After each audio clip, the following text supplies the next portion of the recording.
All right, let's talk about a drug that, for a while there, was one of the most talked about things on the planet.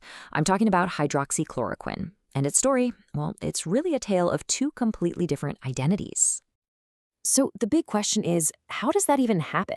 How can one single drug be a total lifesaver for one group of people and at the same time become this huge symbol of false hope and controversy for basically everyone else? It's a real paradox, right? Let's dig in. To really get our heads around this, we've got to look at the drug's two separate lives. First, there's its day job, what it's been doing for decades, treating autoimmune diseases. And then there's its sudden, explosive moment in the spotlight during the COVID-19 pandemic. And this right here, this is really the heart of it. You've got the autoimmune ally on one side, this quiet, reliable workhorse of a drug that's been helping people for more than 70 years. And then bam, the pandemic spotlight hits. Same drug, but now it's a global headliner, sparking all this hope, this massive debate, and in the end, teaching us a really powerful lesson about science. Okay, so let's rewind and start with its original purpose, what you could call its true calling. Where did this thing even come from? And what was it supposed to do in the first place? You know, the history here is actually pretty cool. It goes way back, centuries ago, to quinine, a natural thing from the bark of a cinchona tree that people used for fevers. That eventually led to a synthetic version called chloroquine, made to fight malaria. But the real game changer was in 1946. Scientists tweaked the formula just a bit and created hydroxychloroquine. Why was that a big deal? Because it was way less toxic, which meant it was finally safe enough for people to take long-term, which is exactly what you need for chronic diseases. And that right there is the secret sauce for how it works in those chronic conditions. It's what's called an immunomodulatory drug. It's a fancy word. But think of it like this. It's not an off switch for your immune system. It's more like a thermostat. It doesn't just shut everything down. It just kind of turns down the heat when the system is going haywire and attacking your own body. So how does it do that? Well, it's kind of like this. The drug gets into those overactive immune cells. Once it's inside, it blocks the internal alarm signals that are telling the cell to freak out. When those alarms are silenced, the cell stops pumping out all the inflammatory stuff that causes the damage. Basically, it just calms the whole situation down and tells the immune system, hey, stand down, false alarm.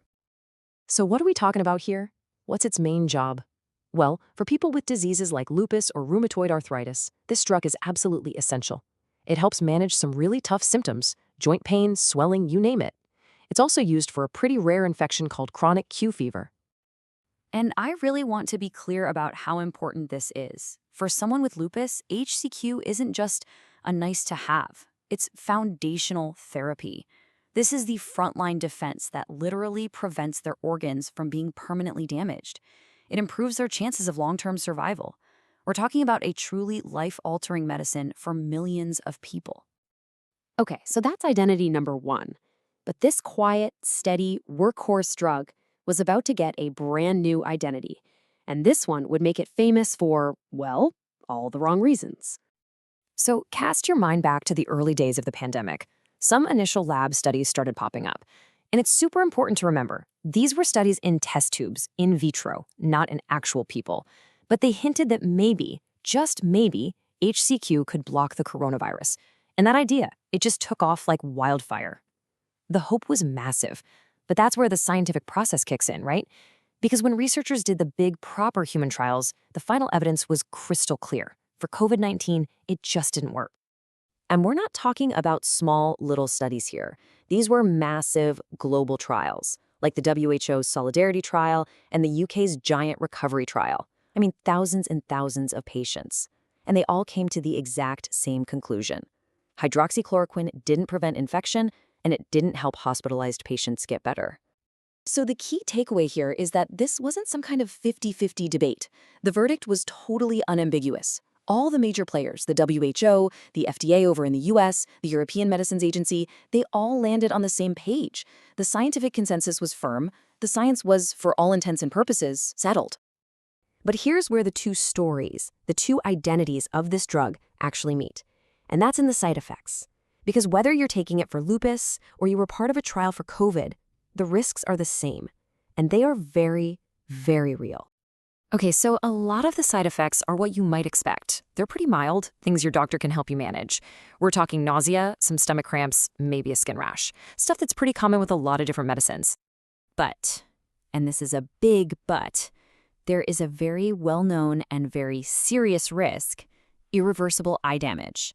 See, with long-term use, the drug can actually build up in the retina and cause permanent vision loss.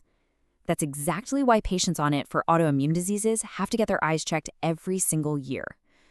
The risk is manageable, but you absolutely have to stay on top of it with strict monitoring. And then there's the heart. This is another serious one. Hydroxychloroquine can mess with the heart's electrical rhythm. For some patients, that can lead to a life-threatening arrhythmia, and that risk is even higher if you already have heart issues to begin with. So now you can probably see why this set off huge alarm bells during the pandemic, right? You've got doctors thinking, wait a minute, we're going to give a drug with known heart risks to patients who are already incredibly sick from a virus that we know can also attack the heart? The potential for harm was significant, and without any proof that it actually helped, that risk just couldn't be justified. So, where does that leave us with this whole story?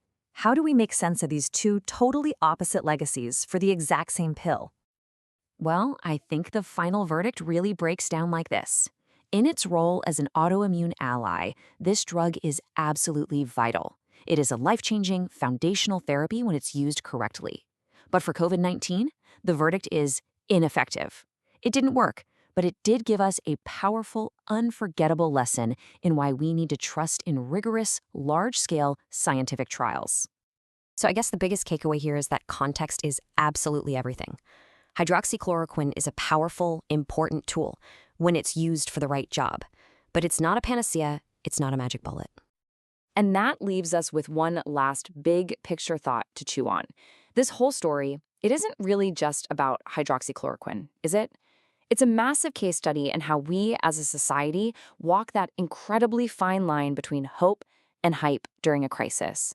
And maybe more than anything, it's a huge reminder of why that slow, careful, and yeah, sometimes disappointing scientific process is more important than ever, especially when the stakes are highest.